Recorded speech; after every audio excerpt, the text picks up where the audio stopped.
يا هلا ومرحبا فيكم محلات العماري للأقمشة. خلينا نوريكم مجموعة من أقمشة الجاكار الهندي اللي وصلت لمحلات العماري، رسمات جديدة وخاصة فقط بمحلات العماري. تعال تفضل هنا معانا. هنا عندنا قماش الجاكار بريموز بلس.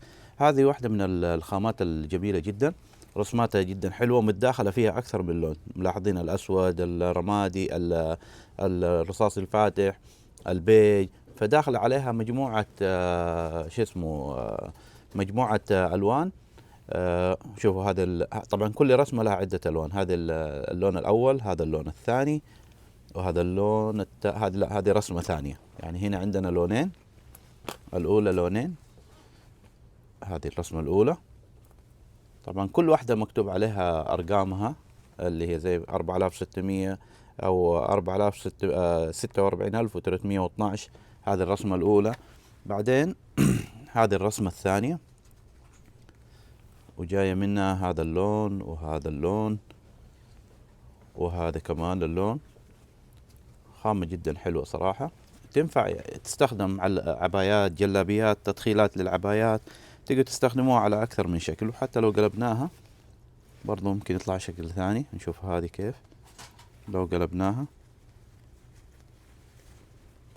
يعني يطلع شكل شوية نوعا ما مختلف. فهذه عندنا الرسمة الثانية، ونشوف هذه كمان كيف يطلع شكلها لو قلبناها. يعني تقريبا الفرق مش كبير جدا، الفرق متقارب. طيب نروح للرسمة اللي بعدها. هذه كذا خلصنا منها. وهذه الرسمة اللي بعدها رسمة جدا حلوة وجميلة، جاكار وعلى فوكور. وشوفوا كيف في كذا، يعني الرسمة هذه كذا طالعة وبارزة، برضو خامة حلوة ومنظرها جدا جميل.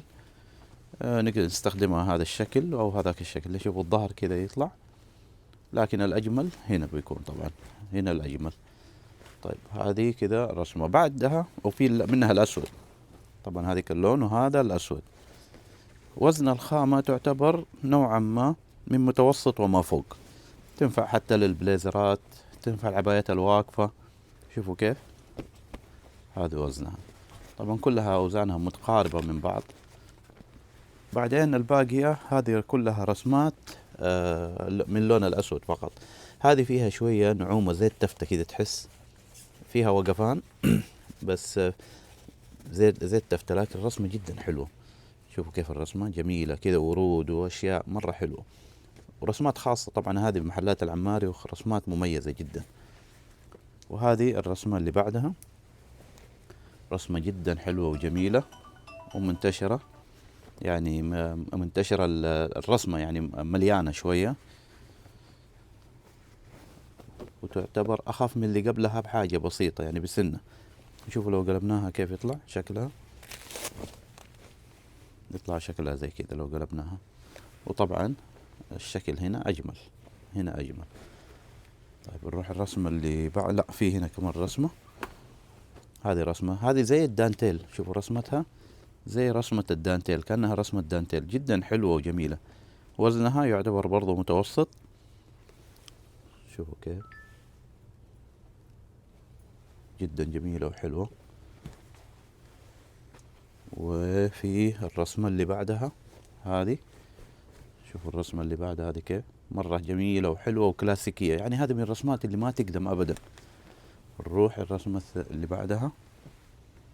هذه الرسمة جدا جميلة، وكررناها هذه تقريبا لأنه صار عليها طلب جدا قوي، فكررنا الرسمة هذه. صراحة جد حلوة، جاكار هنا بارز، وهنا الجاكار يعني برضو الأرضية فيها جاكار وفي بروز بالخام، فجدا جميلة وحلوة. وهذه الرسمة اللي بعدها تشكيلة، يعني ما شاء الله من الرسمات، جدا رسمات متعددة ومتنوعة.